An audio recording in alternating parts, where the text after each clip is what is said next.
안녕하세요. 로맨티스트의 신동희 변호사 김영천 변호사입니다. 오늘도 피프티 이야기를 해볼 건데요. 새로운 이슈가 또 생겼어요. 어떤 이슈죠? 자, 우리가 예상했던 대로 조정이 결렬됐죠. 결렬됐습니다. 자, 이제 더 큰 관심을 받고 있어요. 방송에서도 다루기 시작했고 이제 조정이 결렬됐기 때문에 이제 더 이상은 좋게 봉합될 수는 없겠구나라는 생각을 하고 있는 거예요. 이제 조정이라는 것은 대부분 분들이 이제 한 번만 되면 그다음번 이제 조정 안 될 거다 이렇게 생각하실 수도 있는데 조정이 여러 번 열릴 수도 있어요. 조정이라는 것은 한 번에 끝나는 것도 아니고 두 번, 세 번, 네 번 해가지고 합의가 될 수도 있으니까. 근데 그럼에도 불구하고 이 사건은 조정되기 어려운 사안이죠. 양측의 이해관계가 너무나 달라요. 조정 안 될 겁니다. 이거. 네. 그래서 최근에 이제 조정이 결렬됐다라고 이제 결론이 나게 된 이유는 재판부에서 이렇게 얘기를 했다고 해요.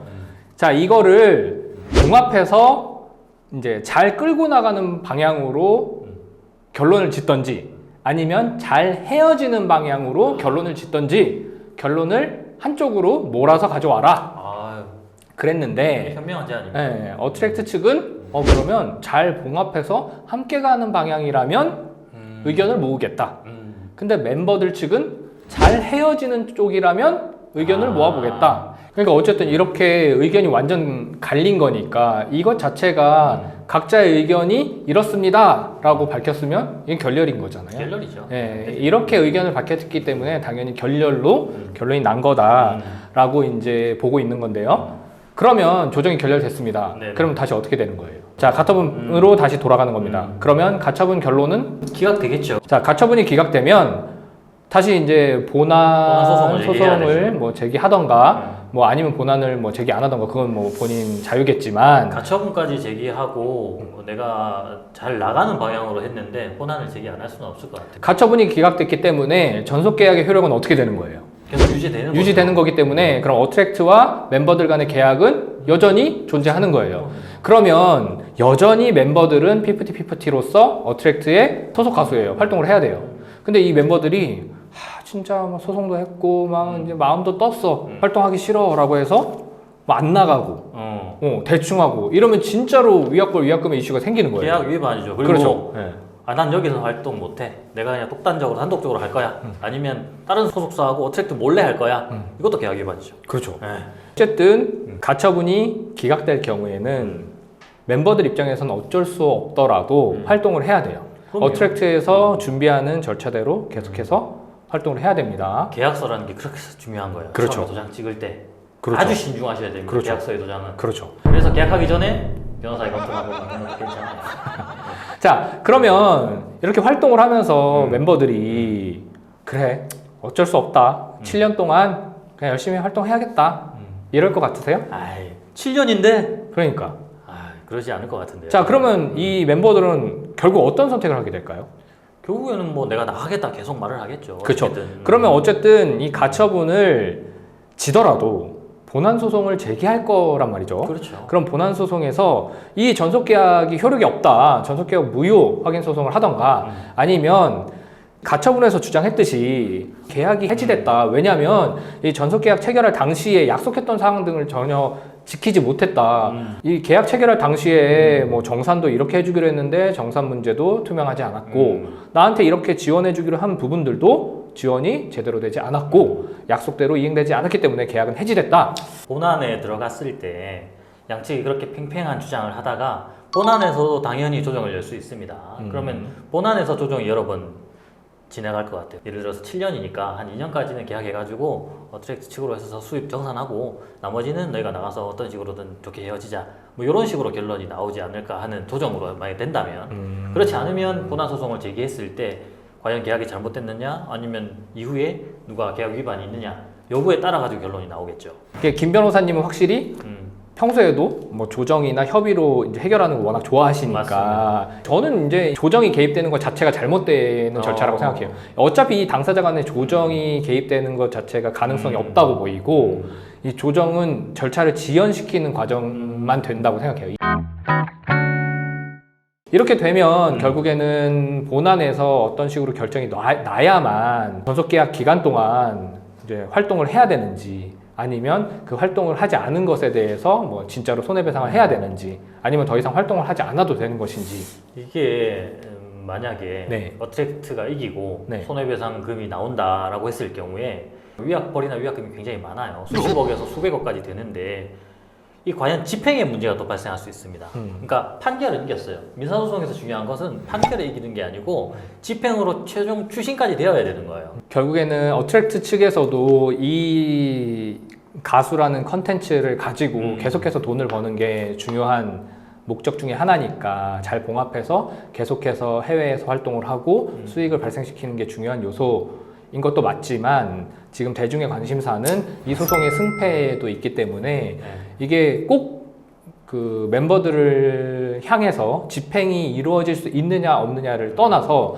이 소송의 승패가 어떻게 결정되어서 이게 과연 이 자신들을 발굴하고 이제 양육하고 이제 세상에 내놓은 기획사를 등지고 소송을 한 사람들에 대해서 결론이 어떻게 나느냐에 대한 관심사도 어떻게 결론을 지어주느냐도 꼭 중요한 요소라고 그리고 생각해요. 이제 대중이 바라보는 시선은 굉장히 냉철하잖아요.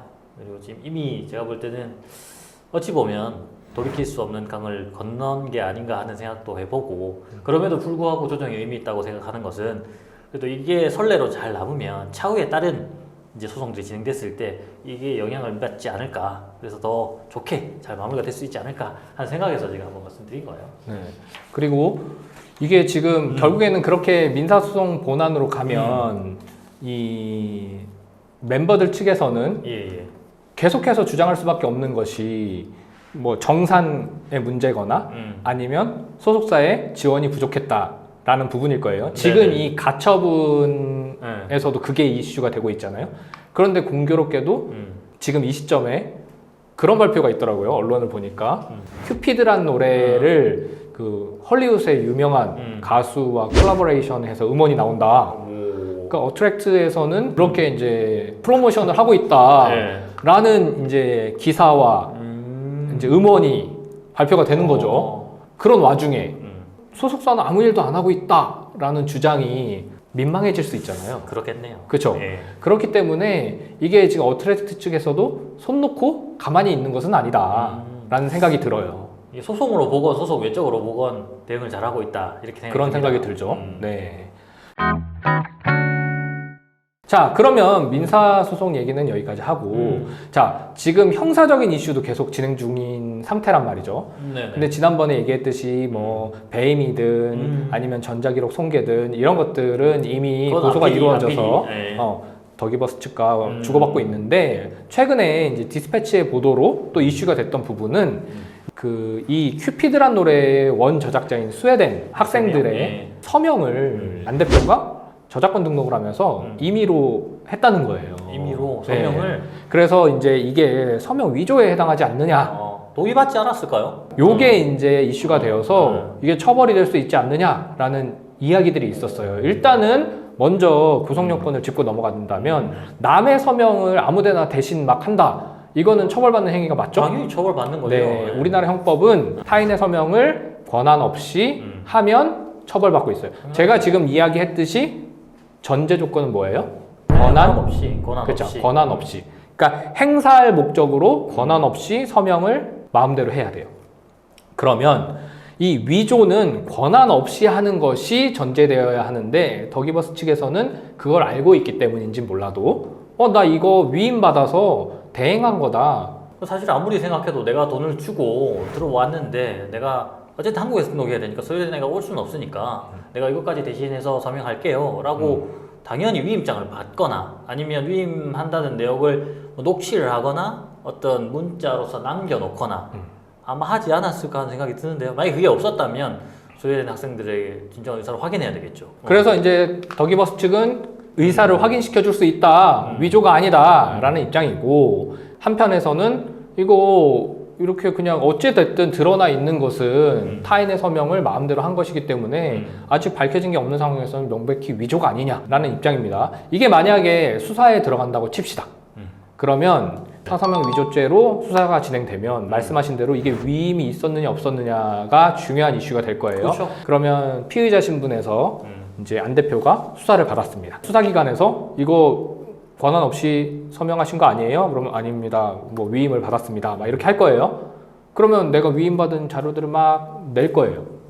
근데 그게 명확한지 아닌지 모르잖아. 그러면 제일 깔끔한 건 뭐예요? 스웨덴 확인하면 그 되지. 학생들한테 위임하신 사실이 있습니까? 스웨덴에 있는 사람 참고인 소환 안 될 거고 그렇지. 이게 어려워요. 이런 경우에 이게 지금 좀 주목을 받는 사건이어서 네네. 어떤 예외가 있을지는 모르겠지만 우리가 일반적인 형사사건이라고 칩시다. 이 정도로 꼭 확인해야 하는 참고인이 있는데 그 참고인이 소환이 안 돼요. 이런 경우면 이 피의자에 대한 범죄 혐의가 이 참고인의 진술로서 확인이 돼야 하는데 피의자의 범죄 행위가 참고인의 진술로 확인이 안 되는 상황이야.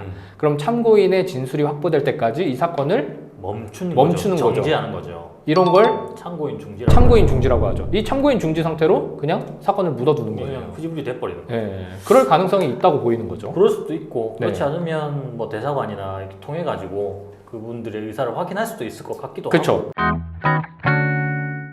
오늘은 네네. 또 PFT 이야기를 했습니다. 아. 이제 PFT 50대인 줄 아셨는데 이제는 뭐 누구보다 잘 아시겠어요. 아유, 뭐 명확하게 알고 있습니다. 네, 명확하게 알고 예, 있죠. 예, 예. 이제 국민들도 좀 관심을 점점 많이 갖게 되는 것 같아요. 네, 이게 네. 저희도 이제 결론이 어떻게 나는지 지켜보도록 하고 중간중간 혹시 변호사의 관점에서 해야 될 이야기가 있다면 또 영상으로 만나보도록 하겠습니다. 네. 감사합니다. 감사합니다.